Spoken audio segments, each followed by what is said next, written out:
Welcome to the International Mentoring Community, All Things Mentoring Lounge.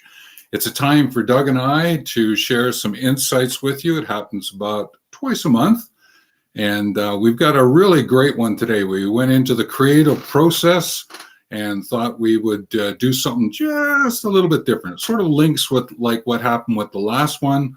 We're looking at sort of sharing some thoughts with you through the eyes of someone else. And we're going to have a little bit of fun with that. And it's going to be around the corporate executive perspective of what is called the mentoring dilemma. And we'll set this up for you. It's a bit of a thought experiment. So we're just going to have some fun with that today. So we're going to just introduce ourselves, and then we'll share a little bit more about what the video is going to do. One of the things I'm going to do is bring up the share component, and I'm just going to read something to you. So again, that will be a little unusual. But Doug, you want to just introduce yourself and who you are and how you're related to the international mentoring community? I certainly can do that. Hello, everyone. I'm Doug Lawrence, and I'm one of the co-founders of the International Mentoring Community. And I am the Director of Practice and Outreach with the International Mentoring Community. I have my own company called Talent C, which is focused on all things mentoring. And I have written a couple books, one of which is an international bestseller in North America and the UK. Yeah, congratulations. Yeah, thank you. Yeah, Stephen Hobbs, Director of Certification, Verification. So in some ways, Doug brings you in. I take you out with the certificate. That's how we work our interactions. I have my own company, Wealth Movement, WELLTH, about well-being, well-living. So I connect mentoring with agers, grandparents, solo agers, elders, olders, whatever words you want to use. Doug, you tend to work in which area? It's shifting now into the mental health space. Yeah. So, yeah. Yeah, and so there's a bit of a connection between what we're doing and continue to bring this story of mentoring forward. It will sort of be an underlying thread through this video today. But I think it would be helpful just to read out some of the key concepts associated with the mentoring definition so that we have that at the foreground. And this is how IMC looks at it. So Doug, you want to just share a bit about that? I sure can. So the definition that IMC has in place today is that mentoring is a two-way trusted relationship where the mentor and mentee learn and develop together through personal and professional development. And is there anything you want to emphasize today? This is one of the questions I asked Doug, just to sort of see what he wants to bring to the foreground. Anything? Just that it is a two-way trusted relationship, so we don't want to lose sight of that. And that, the aspect is that it is personal and professional development. So it's not just one piece or one element, it's actually both. And if we were to put adjectives in front of mentor, mentoring, we would be putting words like holistic, reciprocal, which is in that definition as well. So sometimes you'll see us word it that way. Well, let's jump in, Doug. How's that? Let's jump into this sort of fun one that we created for us today, and let's sort of see what happens for us. I want to acknowledge that this is a hypothetical. Some people might use the word thought experiment. That's what we're doing. That's the creative process that we're having fun with. And so what we're going to do is bring up on the screen a story that would be around this notion of corporate executive perspectives about the mentoring dilemma. And it's not that this story is out there, because most companies dealing with mentoring, if you went and looked at statistics, it tends to be, everything's rosy, everything is doing okay, and keep doing it, and you'll find that it's of use to you if you keep bringing mentoring programs and helping mentors, the mentor and mentees, to be part of the mentoring process. But Doug and I said, hang on a minute, that may not always be true, because sometimes we put information out there that shows sort of the rosy picture, when in fact there might be something going on in the background. And being an ex-corporate executive in a company that I had, and Doug has certainly been in a lot of conversations with corporate executives, we said, well, hang on, why don't we just sort of have this thought experiment, have a little bit of fun with it. So what we're going to do is I'm going to read you some information that we sort of put together in this thought experiment. And let's call it an emergency video. So just as you're listening to this, and you'll see it on the screen here, I am going to read it, which is unusual. We don't tend to just read what's there. Well, we thought it's very short, but it's to bring to the foreground some key ideas for us, so we could take a look at some other ideas connected with this notion of mentoring programs from a corporate executive perspective. Does that set it up, Doug, do you think? Are we okay from that perspective? Yes, we are. Okay, so here we go. So the notion here is that this is an emergency video. We put it out that way. So ex-C-suite executives speak out on the mentoring dilemma facing corporations today. And the content for the video is as follows.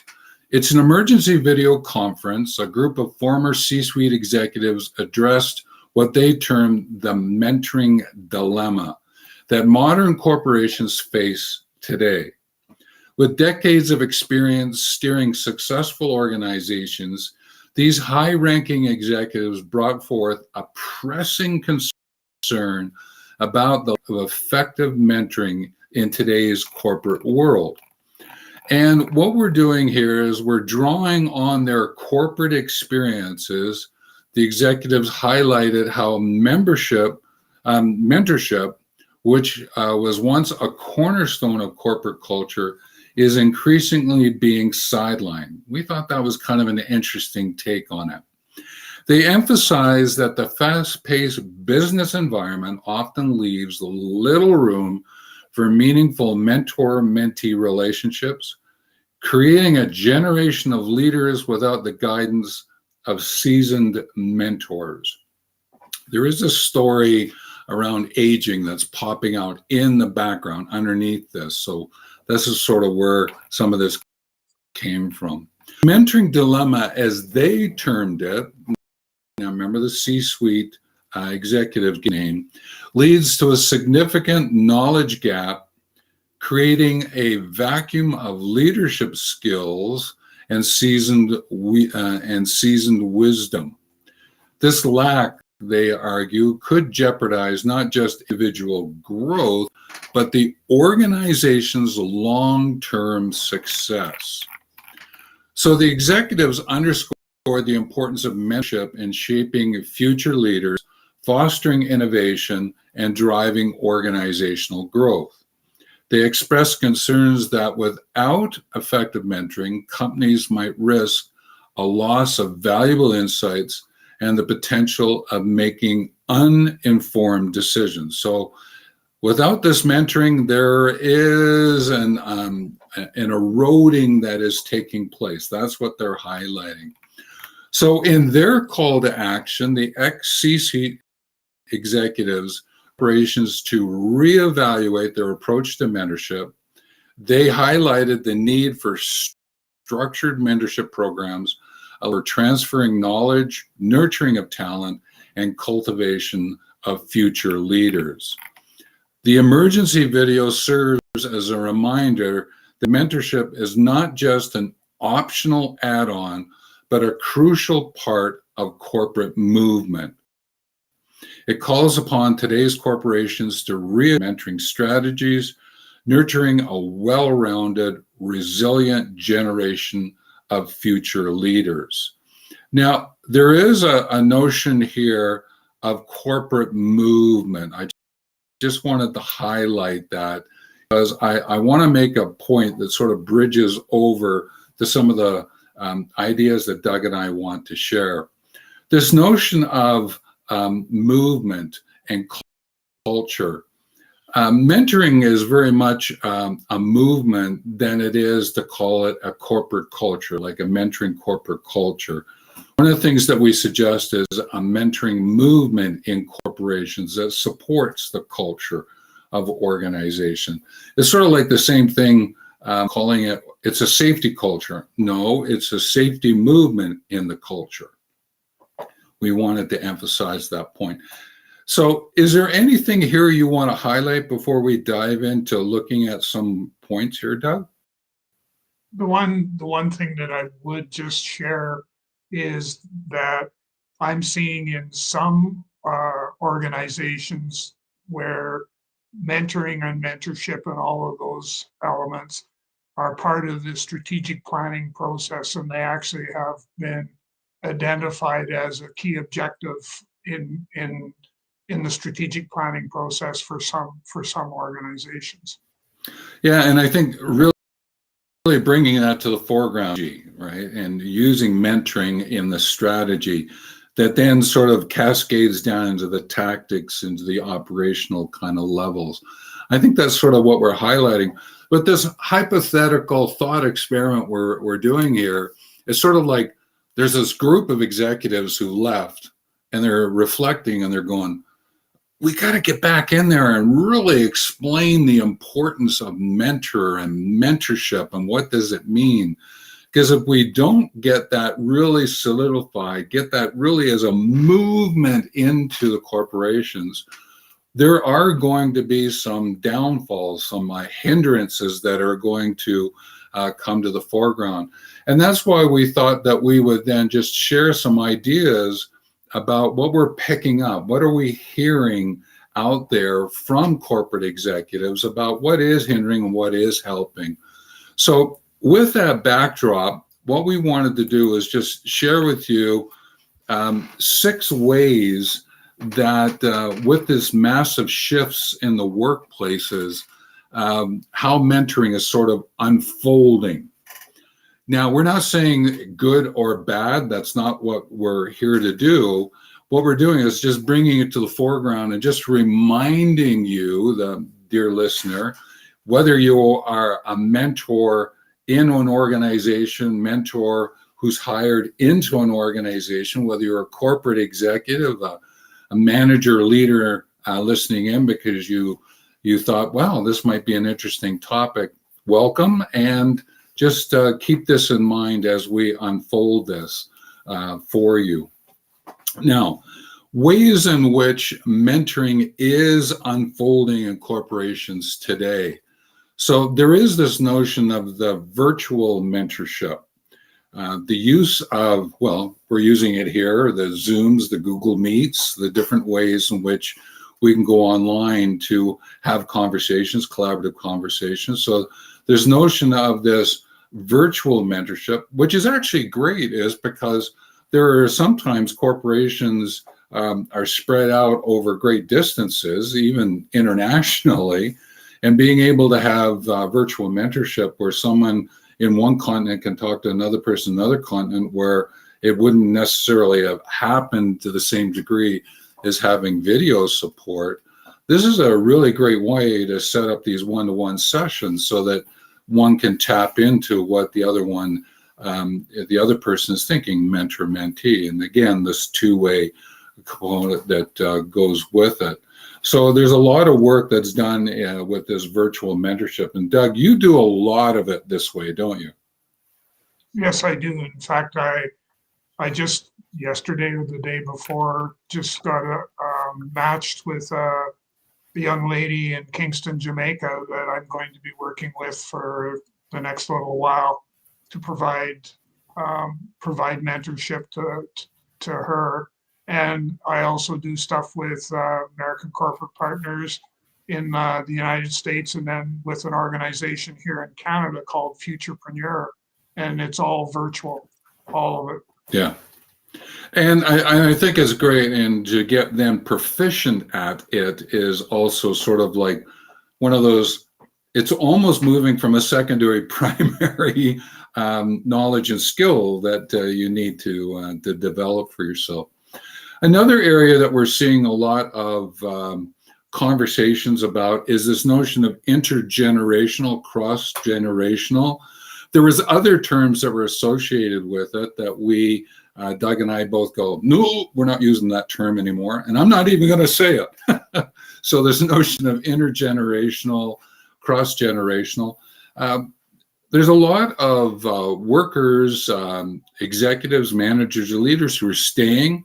There's new workers coming in. How might this intergenerational exchange take place through mentoring? And it's a really great way and goes both ways, right? And that's that two-way, is that there might be a younger worker who's helping an older worker and vice versa.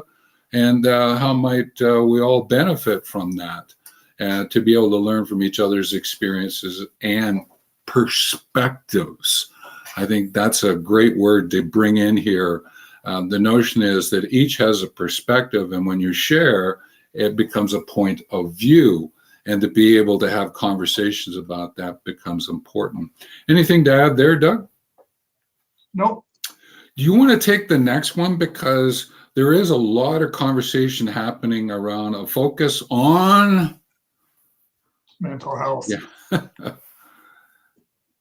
Yeah, so there is, and it's not moving as quickly as I would like to see, but it's to have to be open enough to be able to understand that things happen in the workforce and outside of the workforce, and they all have an impact, sometimes a significant impact, on the mental health and well-being of employees and colleagues and friends and all that. So I'm seeing a shift now where mentoring is being seen as a way to provide the support structure that's missing for individuals that are struggling to be on their healing journey and to be able to make a difference in so doing. So and I see the mental health, even when I think of, we talked about the virtual mentorship, and that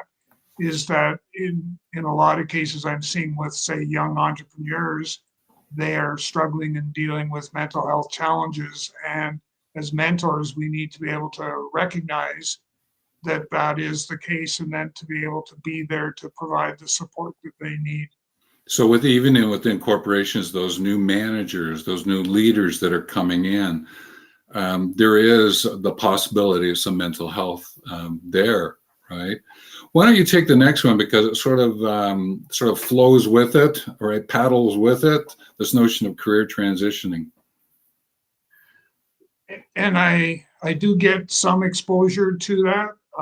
And so I can sort of set the stage for you where I was working with a young person, a young lady who was kind of struggling, trying to transition from what she was doing to where she thought she should or could end up going. And it was going through a process of dealing with, and I'm kind of taking us a little deeper than maybe we want to go, but what it was she wasn't having much success in transitioning into a new career. And so we ended up, through the mentoring relationship and the mentoring that took place, we were able to identify what the root cause of her lack of success in being able to find employment. And it dealt with, in some respects, mental health, but more so from a self-esteem, self-confidence, self-worth, all of those things, to be able to do that. So people are reaching out now a lot more than what they did before to seek the guidance and the wisdom of mentors as they go through this transitioning of from their old job to a new job. And I get people reaching out to me fairly regularly just to say, can would you be my mentor, or would you give me guidance on how to go through this? Right. And I think that what's important here is we're like the virtual mentorship and the intergenerational mentoring is taking place. That they're rising very quickly. We understand that. But to Doug's point, this notion of mental health and the career transitioning, it's moving a little slower than probably what we would like to share with you, which is why in our own indirect way, it is a mentoring dilemma, right? These corporate executives are saying, hang on a minute, that's what they're suggesting is we need to maybe speed some of this up and really take a closer look at what this is about.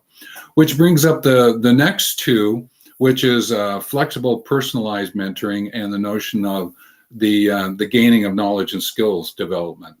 And these are sort of somewhere in between. It just depends on what kind of support or the view of the executive might be, or the manager or leaders around this notion of mentoring and their willingness, or even to set up a peer system, right? But the notion of mentoring getting to a point of being flexible and personalized, there's something to be said for it's not a one-all catch kind of approach anymore, where you might go, okay, well, we'll just get everyone together. Here's the curriculum, follow it. You got 6 days to get it done, and out we're done. It doesn't quite work that way anymore. There is a need to be a lot more flexible and personalize it, because the knowledge and skills that are necessary, what people are bringing in, what knowledge and skills, sort of like the last one to look at, this development that's taking place to get the concepts and practices to meet the workplace, there is a lot of shift taking place, and it's moving really quickly. And one of those areas, and we're going to tackle this in our next video, is this whole concept of AI and what is it doing? Not so much about replacing people, but accessing it as a way to get insight. So is AI, is the use of Google, is it the new mentor? And we want to tackle that because there's something there that I think we need to take a look at to be able to take that into consideration. So part of the mentoring dilemma that we're raising at the moment around flexible, personalized, to get the knowledge and skills, is that it's still important to be able to have that person-to-person connection, that mentor to mentee connection, to have this unfold, because the deal with the mental health, the career transitioning, and to have a sort of cover this intergenerational, right, and this virtual and being able to talk across different platforms. There's something that's unfolding in the background, and that's why these executives said, okay, it's an emergency video. Today is the time to bring it forward. Remember, again, it's a thought experiment that Doug and I are bringing forward for you, but we just wanted to highlight it through the lens of ways in which we're looking at mentoring and the kind of programs that are unfolding, and saying some of it's moving okay, some of it's moving a little slow, and we need to pick things up. How's that fair for a summary of just looking at what's happening in the workforce and some of the things that's happening from a mentoring point of view? Doug, anything you want to add? The only thing I will add is from the aspect of the personalized mentoring and its relevance to the mental health space. So when I'm working with people, I need to understand, what are some of the things, some of the challenges that they're dealing with, so I can customize my approach to providing them mentoring or mentoring services. And so it's important to be able to understand there is that connection. Yeah, and I think that pops into the notion of Doug and I wanted to share 7 ways in which mentoring helps. Now, probably you could go to all the videos that we've created, videos that everyone else is creating, and go, oh, okay, I got enough of that. But because of this mentoring dilemma thought experiment, we just wanted to emphasize them, which comes to Doug's point that he just made about this notion of the mental health and the personalized perspective. So we're not going to spend a long time in them, but we just wanted to highlight them again, because there is this sense of something called ABC. It's a way in which to explain mentoring. And ABC stands for activities, behavior, consequences. So the notion of there's activities that you need to do from a mentoring point of view to get the consequences, the outcomes, but the behaviors that need to shift in between that, the activities you're doing now to get the consequences you're looking at using mentoring, there is some shift in behaviors that take place. So in many ways where we might talk about it as ABC, I would like to share with you it's ACB. It's to understand the activities, the consequences, then work with the behaviors. And so it's just a very simple way in which to look at it in terms of what we wanted to share here. So these 7 ideas are, and again, I'm just going to share a little bit about them. Doug, if you want to jump in to add anything, I'll just do that little slight pause and then move on, okay? So one of the ways that mentoring is helping out today is employee retention, because it helps with the satisfaction and loyalty. Setting up a mentoring program so you get to share with a peer is just really helpful. And there's words like, how does it go again, Doug? Great resignation, great transition. There's some words that they're using having come out of the COVID-19 response. They've been using some other language. I just sort of talk about it as there's the great shift. There's a shifting of how to put things together, and therefore the notion of employee retention, executive retention even, all right, in terms of what's happening here. So that's a way that mentoring can help. Another way is this notion of skill development, the practices that are necessary. With some of the shifts that are taking place, things can get lost along the way about how do we do things and how do we do it safely can get lost. So from a work perspective, all right, with this hybrid and then using video work, sometimes you don't have the nuances that are always going to get shared. And that becomes really important is, I don't know, is it wise to do a video share about how to use a machine? Someone's in one place and someone's in another place, or is it better to actually have the two people together in the same place? That's something that corporate executives are going to have to deal with in terms of the skill development. So there's a complementary piece of knowledge transfer. So the concepts. Another way to use that is, how do you help people get the context of the work? With all these shifts that are taking place, there's shifting context, and those contexts, when you add them up, forms culture. So in many ways, the movement of mentoring influences this notion of culture, and we've got to understand it, right, in terms of this transfer of knowledge, this transfer of skill development. If you're not paying attention to it, it can get away on you, and you can start to set up, unfortunately, the mentoring dilemma might be islands of organization versus, okay, how do we set up the organization as a whole? So there is value in mentoring in terms of this knowledge transfer. And just to add to that, the mentoring and the knowledge transfer is also a part of your succession planning, succession development process as well, which a lot of organizations and probably some of our C-suite people that kind of raised the red flag and said, you know, the mentoring dilemma piece, there's a large part of them that probably don't have that succession plan in place and are working on the transfer of knowledge. It's sitting in limbo.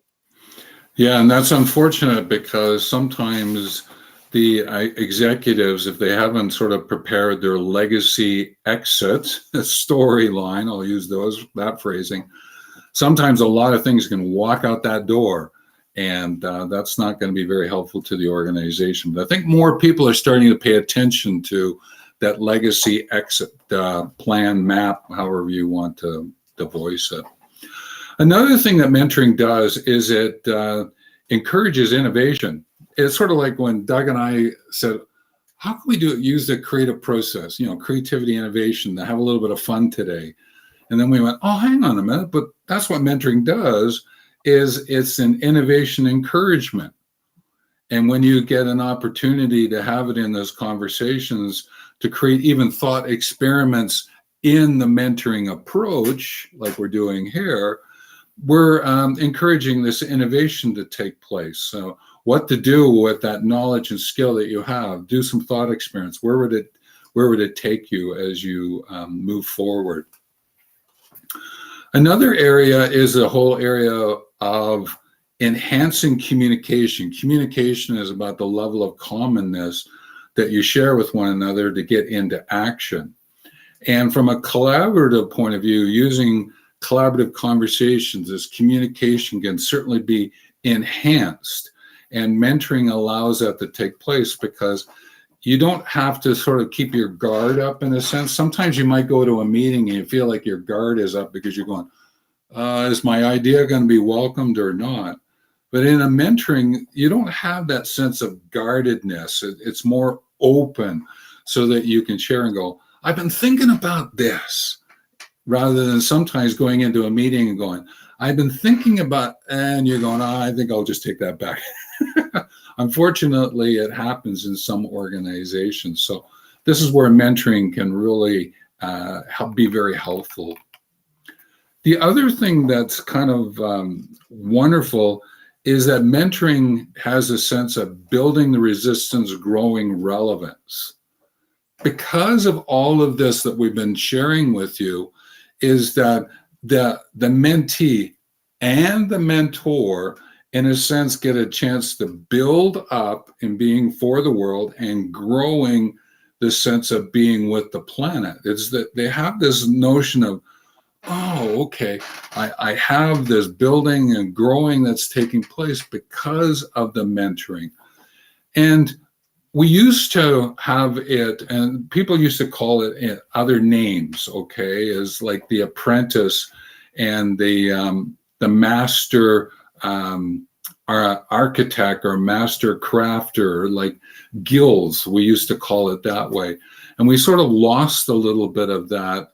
Not that I want to use the word master. That's not what I'm attempting to get, because Doug and I don't even use the term like master mentor. We don't use that term. We have the term is called journey mentor. You're a mentor, you're a journey mentor.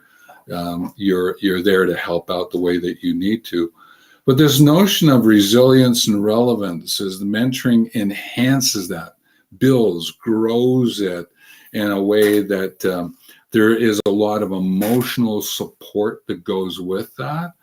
And when you get that sort of satisfaction, importance conversation going on inside and being able to share it, it's a great way to see this resilience, relevance happen. The last thing I wanted to mention, and it's because I've done a lot of work in it, and Doug has mentioned this, I've done a lot of work in the area of corporate culture, organization culture, and mentoring is one of the great ways to strengthen it.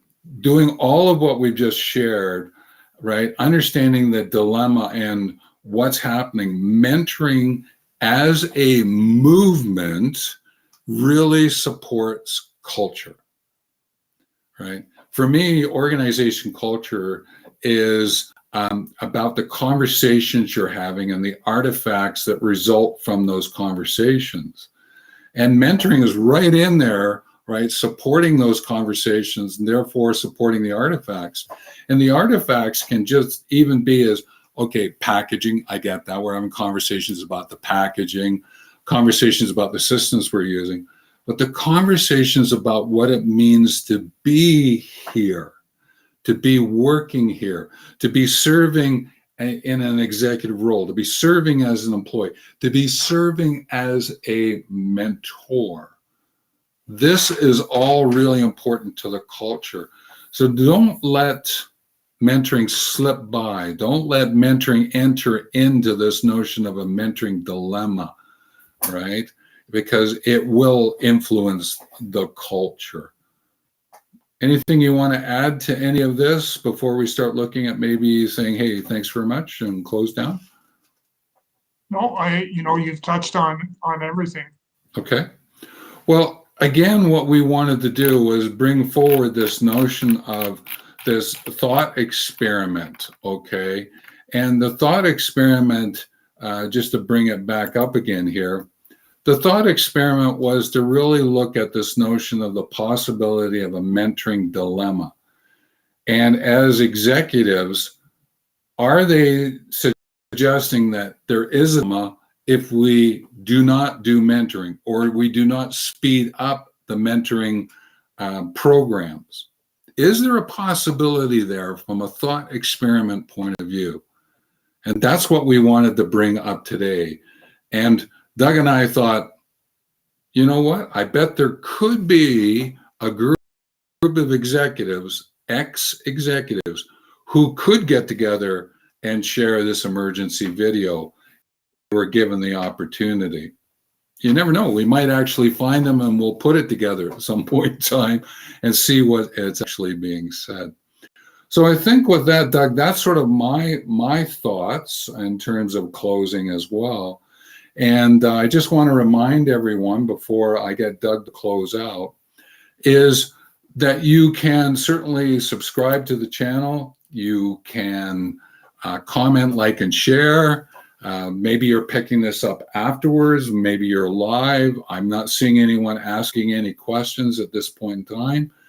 So I just wanted to acknowledge that we will answer comments that are put in. We monitor for a good 3 months afterwards to see if anyone puts anything there. And then it's a little bit less frequency. I know that there's some eyeballs on today, so that's really great. Welcome in terms of being present. Thank you for being here. And I think that what we're going to do is take a look at closing out, Doug, and to help everyone understand. In the Mentoring Lounge, I'm the one who brings you in, and it's Doug who takes you out. So he always has something to share, something he picks up. And when I know that he's done, then I'll just say, take care, and I will then close off the live stream. So with that, Doug, what would you like to share with us taking us out today? What I would like to be able, or what I will share with our listening audience today, is the aspect that we talked about over the course of the last half hour or so. We talked about mentoring dilemma that's facing organizations. And my suggestion to each and every one of you is that we need not be as concerned about the mentoring dilemma as perhaps we need to be, only because we can all now share in the gift of mentoring. And the gift of mentoring is what's going to take us to the end where we need to be. Great. Well, take care, everyone.